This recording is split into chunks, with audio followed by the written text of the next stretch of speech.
On a time it happened that the lighthouse keeper in Aspinwall, not far from Panama, disappeared without a trace. Since he disappeared during a storm, it was supposed that the ill-fated man went to the very edge of the small rocky island on which the lighthouse stood, and was swept out by a wave. This supposition seemed the more likely as his boat was not found next day in its rocky niche. The place of lighthouse keeper had become vacant. It was necessary to fill this place at the earliest moment possible, since the lighthouse had no small significance for the local movement as well as for vessels going from New York to Panama. Mosquito Bay abounds in sandbars and banks. Among these navigation, even in the daytime, is difficult, but at night, especially with the fogs which are so frequent on those waters warmed by the sun of the tropics, it is nearly impossible. The only guide at that time for the numerous vessels is the lighthouse. The task of finding a new keeper fell to the United States consul living in Panama, and this task was no small one. First, because it was absolutely necessary to find the man within 12 hours. Second, the man must be unusually conscientious. It was not possible, of course, to take the first comer at random. Finally, there was an utter lack of candidates.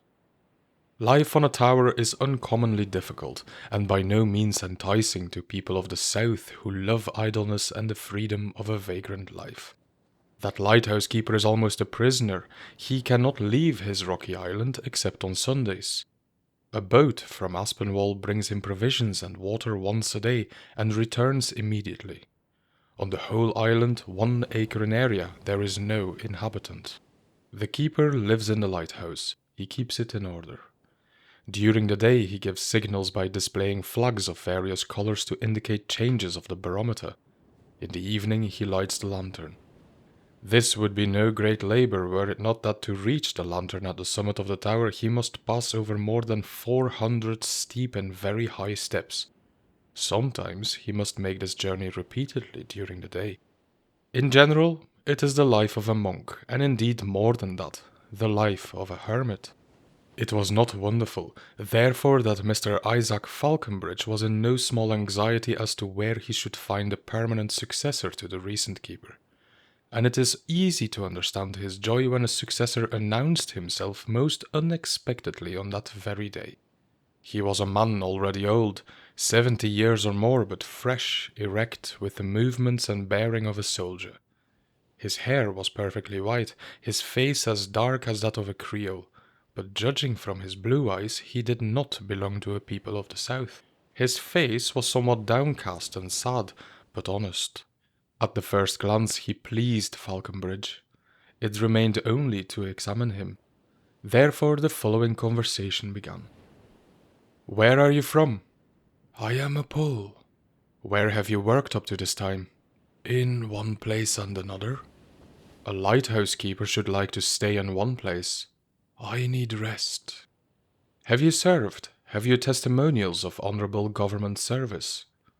The old man drew from his bosom a piece of faded silk resembling a strip of an old flag, unwound it, and said, "Here are the testimonials. I received this cross in 1830. This second one is Spanish from the Carlist War. The third is the French Legion. The fourth I received in Hungary. Afterward I fought in the States against the South. There they do not give crosses." Falconbridge took the paper and began to read. Skavinski. Is that your name?" 2 flags captured in a bayonet attack. You were a gallant soldier."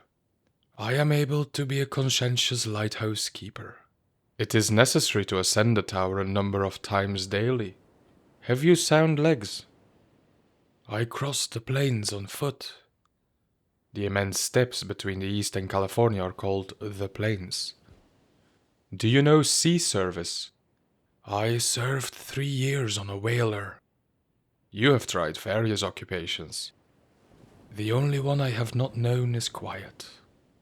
"Why is that?" The old man shrugged his shoulders. "Such is my fate." "Still, you seem to me too old for a lighthouse keeper." "Sir," exclaimed the candidate suddenly in a voice of emotion, I am greatly wearied, knocked about. I have passed through much, as you see. This place is one of those which I have wished for most ardently. I am old, I need rest. I need to say to myself, here you will remain. This is your port. Ah, sir, this depends now on you alone. Another time perhaps such a place will not offer itself. What luck that I was in Panama. I entreat you, as God is dear to me. I am like a ship which if it misses the harbor will be lost. If you wish to make an old man happy, I swear to you that I am honest. But I have enough of wandering. The blue eyes of the old man expressed such earnest entreaty that Falconbridge, who had a good simple heart, was touched. Well, said he, I take you. You are lighthouse keeper. The old man's face gleamed with inexpressible joy. I thank you. Can you go to the tower today? I can. Then goodbye. Another word, for any failure in service, you will be dismissed. All right. That same evening, when the sun had descended on the other side of the isthmus, and a day of sunshine was followed by a night without twilight, the new keeper was in his place evidently, for the lighthouse was casting its bright rays on the water as usual.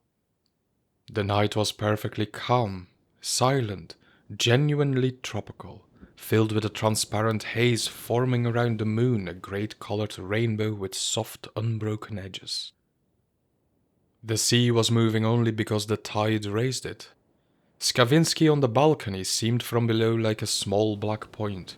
He tried to collect his thoughts and take in his new position, but his mind was too much under pressure to move with regularity. He felt somewhat as a hunted beast feels when at last it has found refuge from pursuit on some inaccessible rock or in a cave. There had come to him finally an hour of quiet. The feeling of safety filled his soul with a certain unspeakable bliss. Now on that rock he can simply laugh at his previous wanderings, his misfortunes and failures. He was, in truth, like a ship whose masts, ropes and sail had been broken and rent by a tempest, and cast from the clouds to the bottom of the sea. A ship on which the tempest had hurled waves and spat foam, but which still wound its way to the harbour. The pictures of that storm passed quickly through his mind as he compared it with the calm future now beginning. A part of his wonderful adventures he had related to Falconbridge. He had not mentioned, however, the thousands of other incidents. It had been his misfortune that as often as he pitched his tent and fixed his fireplace to settle down permanently, some wind tore out the stakes of his tent, whirled away the fire, and bore him on toward destruction. Looking now from the balcony of the tower at the illuminated waves, he remembered everything through which he had passed. He had campaigned in the 4 parts of the world, and in wandering had tried almost every occupation. Labor-loving and honest, more than once had he earned money, and had always lost it in spite of every provision and the utmost caution. He had been a gold miner in Australia, a diamond digger in Africa, a rifleman in public service in the East Indies. He established a ranch in California. The drought ruined him. He tried trading with wild tribes in the interior of Brazil. His raft was wrecked on the Amazon. He himself alone, weaponless and nearly naked, wandered in the forest for many weeks, living on wild fruits, exposed every moment to death from the jaws of wild beasts. He established a forge in Helena, Arkansas, and that was burned in a great fire which consumed the whole town. Next he fell into the hands of Indians in the Rocky Mountains, and only through a miracle was he saved by Canadian trappers. Then he served as a sailor on a vessel running between Bahia and Bordeaux, and as a harpooner on a whaling ship. Both vessels were wrecked. He had a cigar factory in Havana, and was robbed by his partner while he himself was lying sick with a vomito. At last he came to Aspinwall, and there was to be the end of his failures. For what could reach him on that rocky island? Neither water, nor fire, nor men. But from men Skavinski had not suffered much. He had met good men oftener than bad ones. But it seemed to him that all the four elements were persecuting him. Those who knew him said that he had no luck, and with that they explained everything. He himself became somewhat of a monomaniac. He believed that some mighty and vengeful hand was pursuing him everywhere, on all lands and waters. He did not like, however, to speak of this. Only at times, when someone asked him whose hand that could be, he pointed mysteriously to the polar star and said, "It comes from that place." In reality, his failures were so continuous that they were wonderful, and might easily drive a nail into the head, especially of the man who had experienced them. But Skavinski had the patience of an Indian, and that great calm power of resistance which comes from truth of heart. In his time he had received in Hungary a number of bayonet thrusts because he would not grasp at a stirrup which was shown as means of salvation to him, and cry for quarter. In like manner he did not bend to misfortune. He crept up against the mountain as industriously as an ant. Pushed down 100 times, he began his journey calmly for the 101st time. He was in his way a most peculiar original. This old soldier, tempered, God knows in how many fires, hardened in suffering, hammered and forged, had the heart of a child. In the time of the epidemic in Cuba, the vomito attacked him because he had given to the sick all his quinine, of which he had a considerable supply, and left not a grain to himself. There had been in him also this wonderful quality, that after so many disappointments he was ever full of confidence, and did not lose hope that all would be well yet. In winter he grew lively and predicted great events. He waited for these events with impatience, and lived with the thought of them whole summers. But the winters passed one after another, and Skavinski lived only to this, that they whitened his head. At last he grew old, began to lose energy. His endurance was becoming more and more like resignation.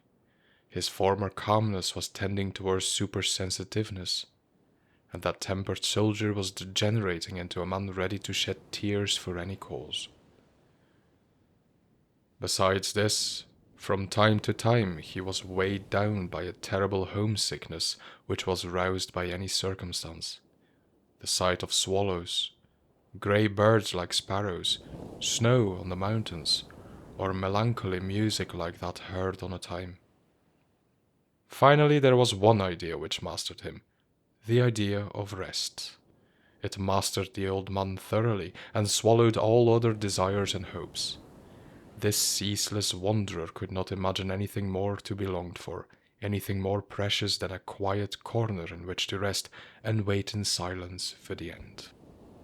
Perhaps specially because some whim of fate had so hurried him over all seas and lands that he could hardly catch his breath, did he imagine that the highest human happiness was simply not to wander. It is true that such modest happiness was his due, but he was so accustomed to disappointments that he thought of rest as people in general think of something which is beyond reach. He did not dare to hope for it. Meanwhile, unexpectedly, in the course of 12 hours, he had gained a position which was as if chosen for him out of all the world. We are not to wonder then that when he lighted his lantern in the evening, he became, as it were, dazed. That he asked himself if that was reality, and he did not dare to answer that it was. But at the same time reality convinced him with incontrovertible proofs. Hence hours, one after another, passed while he was on the balcony. He gazed, and convinced himself. It might seem that he was looking at the sea for the first time in his life. The lens of the lantern cast into the darkness an enormous triangle of light, beyond which the eye of the old man was lost in the black distance completely, in the distance mysterious and awful. But that distance seemed to run toward the light. The long waves following one another rolled out from the darkness and went bellowing toward the base of the island, and then their foaming backs were visible, shining rose-colored in the light of the lantern.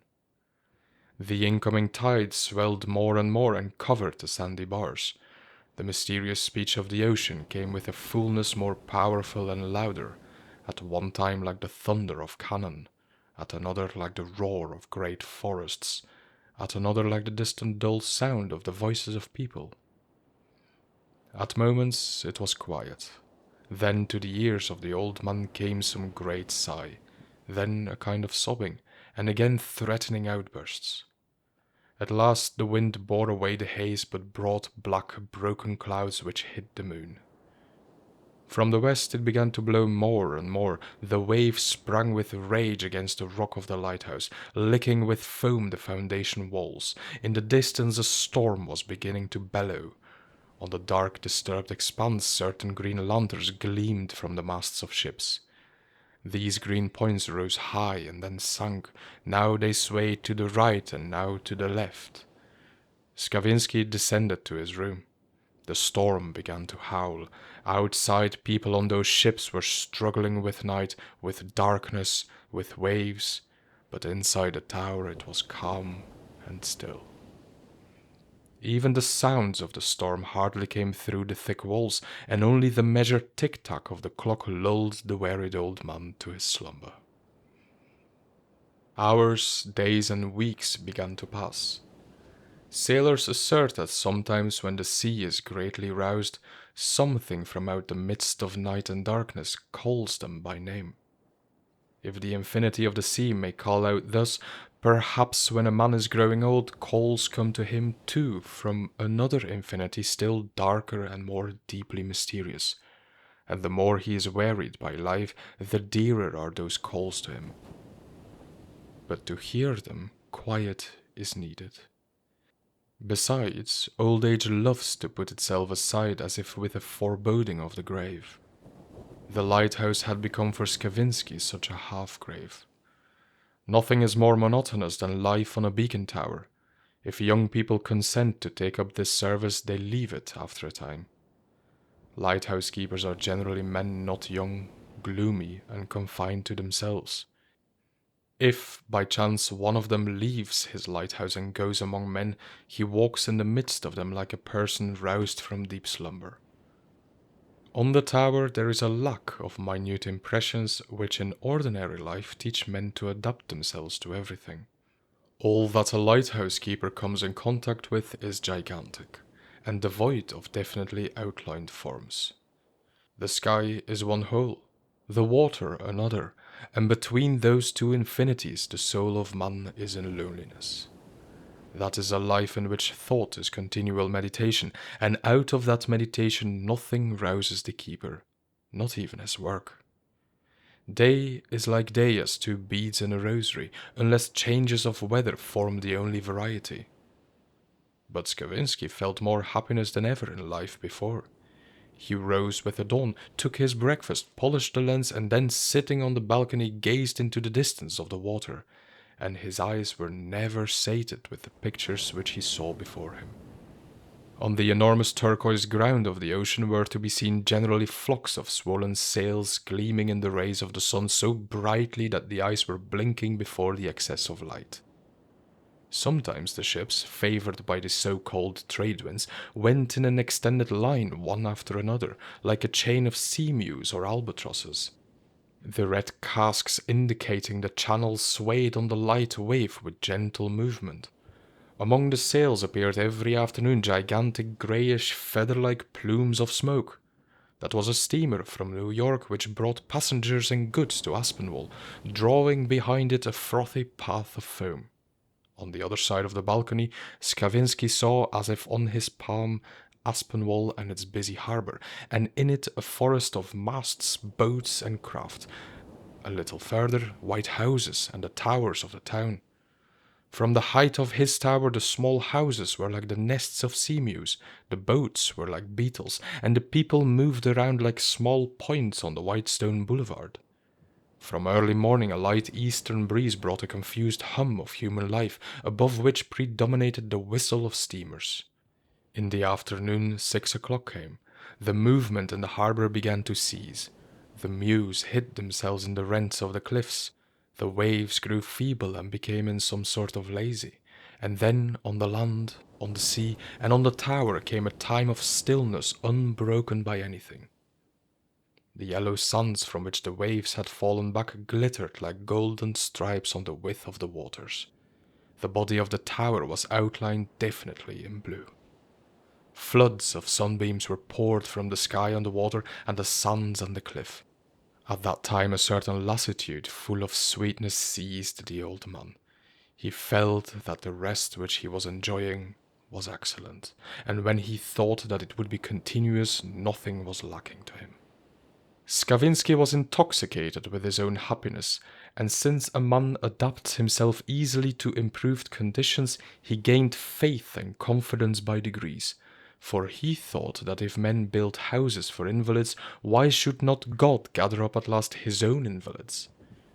Time passed and confirmed him in this conviction.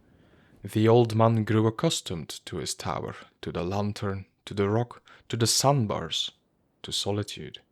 He grew accustomed also to the sea mews which hatched in the crevices of the rock, and in the evening held meetings on the roof of the lighthouse.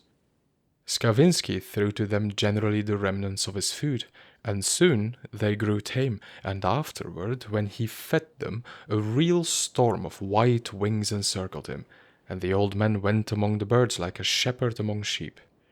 When the tide ebbed, he went to the low sandbanks, on which he collected savory periwinkles and beautiful pearl shells of the nautilus, which receding waves had left on the sand. In the night by the moonlight and the tower he went to catch fish, which frequented the windings of the cliff in myriads. At last he was in love with his rocks and his treeless little island, grown over only with small thick plants exuding sticky resin. The distant views repaid him for the poverty of the island, however. During afternoon hours, when the air became very clear, he could see the whole isthmus covered with the richest vegetation. It seemed to Skavinski at such times that he saw one gigantic garden. Bunches of cocoa and enormous musa, combined as it were in luxurious tufted bouquets, right there behind the houses of Aspinwall. Farther on, between Aspinwall and Panama, was a great forest over which every morning and evening hung a reddish haze of exhalations. A real tropical forest with its feet in stagnant water, interlaced with lianas and filled with the sound of one sea of gigantic orchids, palms, milk trees, iron trees, gum trees. Through his field glass the old man could see not only trees and the broad leaves of bananas, but even legions of monkeys and great marabous and flocks of parrots rising at times like a rainbow cloud over the forest. Skavinski knew such forests well, for after being wrecked on the Amazon he had wandered whole weeks among similar arches and thickets. He had seen how many dangers and deaths lie concealed under those wonderful and smiling exteriors. During the nights which he had spent in them he heard close at hand the sepulchral voices of howling monkeys and the roaring of the jaguars. He saw gigantic serpents coiled like lianas on trees. He knew those slumbering forest lakes full of torpedo fish and swarming with crocodiles. He knew under what a yoke man lives in those unexplored wildernesses in which are single leaves that exceed a man's size 10 times. Wildernesses swarming with blood-drinking mosquitoes, tree leeches, and gigantic poisonous spiders. He had experienced that forest life himself, had witnessed it, had passed through it. Therefore, it gave him the greater enjoyment to look from his height and gaze on those matos, admire their beauty, and be guarded from their treacherousness. His tower preserved him from every evil. He left it only for a few hours on Sunday. He put on then his blue keeper's coat with silver buttons, and hung his crosses on his breast. His milk-white head was raised with a certain pride when he heard at the door, while entering the church, the Creoles say among themselves, "We have an honourable lighthouse keeper and not a heretic, though he is a Yankee." But he returned straight away after Mass to his island, and returned happy, for he had still no faith in the mainland. On Sunday, also, he read the Spanish newspaper which he brought in the town, or the New York Herald which he borrowed from Falconbridge, and he sought in it European news eagerly. The poor old heart on that lighthouse tower and in the northern hemisphere was beating yet for its birthplace. At times too, when the boat brought his daily supplies and water to the island, he went down from the tower to talk with Johnson, the guard. But after a while he seemed to grow shy. He ceased to go to the town to read the papers and to go down to talk politics with Johnson. Whole weeks passed in this way so that no one saw him and he saw no one. The only signs that the old man was living were the disappearance of the provisions left on shore, and the light of the lantern kindled every evening with the same regularity with which the sun rose in the morning from the waters of those regions. Evidently, the old man had become indifferent to the world.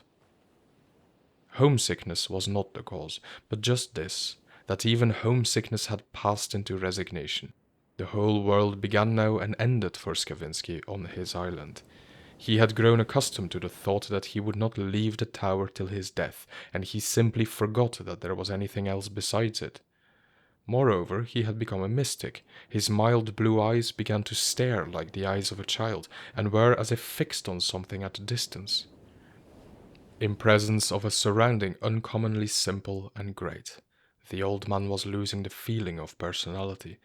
He was ceasing to exist as an individual, was becoming merged more and more in that which enclosed him. He did not understand anything beyond his environment. He felt only unconsciously. At last, it seems to him that the heavens, the water, his rock, the tower, the golden sandbanks and the swollen sails, the sea mews, the ebb and flow of the tide, all form a mighty unity, one enormous mysterious soul, that he is sinking in that mystery and feels that soul which lives and lulls itself. He sinks and is rocked, forgets himself, and in that narrowing of his own individual existence, in that half-waking, half-sleeping, he has discovered a rest so great that it nearly resembles half-death. But the awakening came. On a certain day when the boat brought water and a supply of provisions, Skavinski came down an hour later from the tower, and saw that besides the usual cargo, there was an additional package.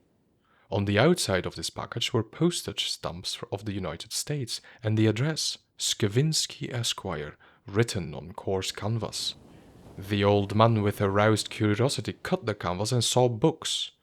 He took one in his hand, looked at it and put it back. Thereupon his hands began to tremble greatly.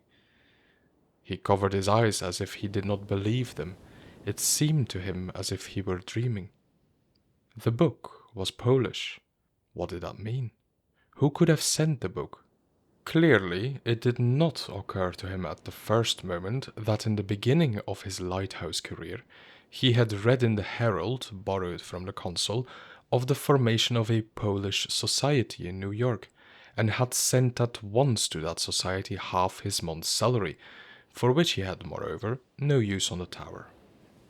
The society had sent him the books with thanks. The books came in the natural way, but at the first moment the old man could not seize those thoughts. Polish books in Aspinwall, on his tower, amid his solitude, that was for him something uncommon, a certain breath from past times, a kind of miracle. Now it seemed to him, as to those sailors in the night, that something was calling him by name with a voice greatly beloved and nearly forgotten. He sat for a while with closed eyes and was almost certain that when he opened them, the dream would be gone. The package cut open lay before him, shone upon clearly by the afternoon sun, and on it was an open book. When the old man stretched his hand toward it again, he heard in the stillness the beating of his own heart. He looked. It was poetry. On the outside stood printed in great letters the title, underneath the name of the author. The name was not strange to Skavinski. He saw that it belonged to the great poet Sienkiewicz, whose productions he had read in 1830 in Paris. Afterward, when campaigning in Algiers and Spain, he had heard from his countrymen of the growing fame of the great seer, but he was so accustomed to the musket at that time that he took no book in hand. In 1849 he went to America, and in the adventurous life which he led he hardly ever met a Pole, and never a Polish book. With a greater eagerness, therefore, and with a livelier beating of the heart did he turn to the title page. It seemed to him then that on his lonely rock some solemnity is about to take place. Indeed, it was a moment of great calm and silence. The clocks of Aspinwall were striking 5 in the afternoon. Not a cloud darkened the clear sky. Only a few seamews were sailing through the air. The ocean was as if cradled to sleep. The waves on the shore stammered quietly, spreading softly on the sand. In the distance the white houses of Aspinwall and the wonderful groups of palm were smiling. In truth, there was something there solemn, calm, and full of dignity. Suddenly, in the midst of that calm of nature, was heard the trembling voice of the old man, who read aloud as if to understand himself better. "Thou art like health, O my birthland Litva. How much we should prize thee he only can know who has lost thee. Thy beauty and perfect adornment this day I see and describe, because I am yearning for thee." His voice failed Skavinski. The letters began to dance before his eyes. Something broke in his breast and went like a wave from his heart higher and higher, choking his voice and pressing his throat. A moment more he controlled himself and read further. "O holy lady, who guardest bright Częstochowa, who shinest in Ostrobrama and preservest the castle town Novgrodek with its trusty people, as thou didst give me back to health in childhood, when by my weeping mother placed beneath thy care, I raised my lifeless eyelids upward, and straightway walked unto thy holy threshold, to thank God for the life restored me, so by a wonder now restore us to the bosom of our birthplace." The swollen wave broke through the restraint of his will. The old man sobbed and threw himself on the ground. His milk-white hair was mingled with the sand of the sea. 40 years had passed since he had seen his country, and God knows how many since he heard his native speech, and now that speech had come to him itself. It had sailed to him over the ocean, and found him in solitude on another hemisphere. It so loved, so dear, so beautiful. In the sobbing which shook him there was no pain, only a suddenly aroused immense love, in the presence of which other things are as nothing. With that great weeping he had simply implored forgiveness of that beloved one, set aside because he had grown so old, had become so accustomed to a solitary rock, and had so forgotten it that in him even longing had begun to disappear. But now it returned as if by a miracle, therefore the heart leapt in him. Moments vanished one after another. He lay there continually. The mews flew over the lighthouse, crying as if alarmed for their old friend. The hour in which he fed them with the remnants of his food had come, therefore some of them flew down from the lighthouse to him. Then more and more came, and began to pick and to shake their wings over his head. The sound of the wings roused him. He had wept his fill, and had now a certain calm and brightness, but his eyes were as if inspired. He gave unwittingly all his provisions to the birds, which rushed at him with an uproar, and he himself took the book again. The sun had gone already behind the gardens and the forest of Panama, and was going slowly beyond the isthmus to the other ocean. But the Atlantic was full of light yet. In the open air there was still perfect vision. Therefore he read further. "Now bear my longing soul to those forest slopes, to those green meadows."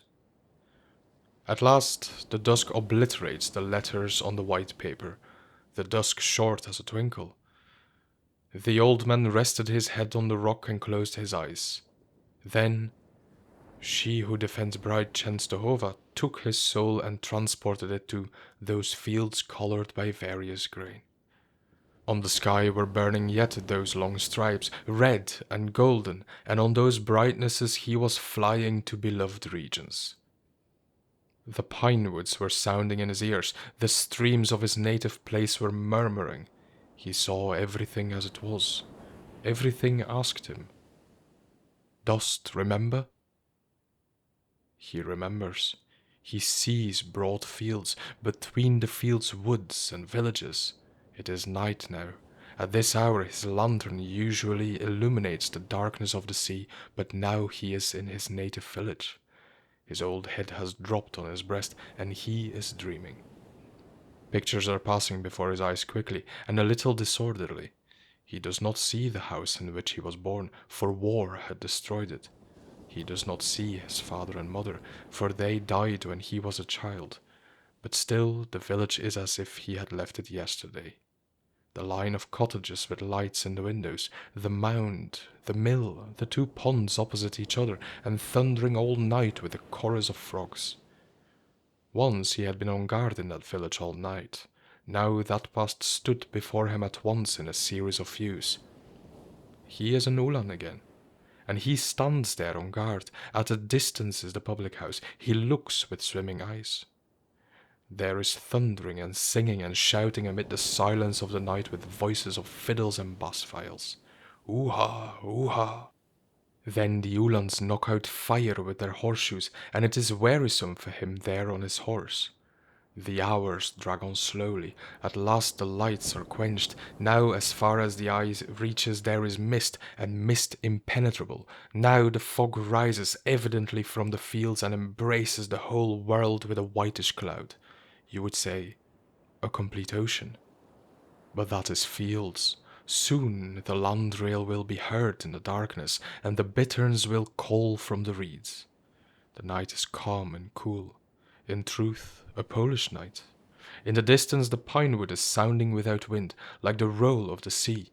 Soon dawn will whiten the east. In fact, the cocks are beginning to crow behind the hedges. One answers to another from cottage to cottage. The storks are screaming somewhere on high. The Ulan feels well and bright. Someone had spoken of a battle tomorrow. Hey, that will go on like all the others, with shouting, with fluttering of flaglets. The young blood is playing like a trumpet, though the night cools it. But it is dawning. Already night is growing pale. Out of the shadows come forest, the thicket, a row of cottages, the mill, the poplars. The well is squeaking like a metal banner on a tower. What a beloved land, beautiful in the rosy gleams of the morning. Oh, the one land, the one land. Quiet! The watchful picket hears that someone is approaching. Of course, they are coming to relieve the guard. Suddenly some voice is heard above Skavinski. Here, old man, get up! What's the matter? The old man opens his eyes and looks with wonder at the person standing before him. The remnants of the dream vision struggle in his head with reality. At last the visions pale and vanish. Before him stands Johnson, the harbour guide. What's this? Asked Johnson. Are you sick? No. You didn't light the lantern. You must leave your place. A vessel from St. Jerome was wrecked on the bar. It is lucky that no one was drowned, or you would go to trial. Get into the boat with me. You'll hear the rest at the consulate. The old man grew pale. In fact, he had not lighted the lantern that night. A few days later, Skavinski was seen on the deck of a steamer, which was going from Aspinwall to New York. The poor man had lost his place. There opened before him new roads of wandering. The wind had torn that leaf away again to whirl it over lands and seas, to sport with it till satisfied. The old man had failed greatly during those few days and was bent over. Only his eyes were gleaming. On his new road of life he held at his breast his book, which from time to time he pressed with his hand as if in fear that too might go from him.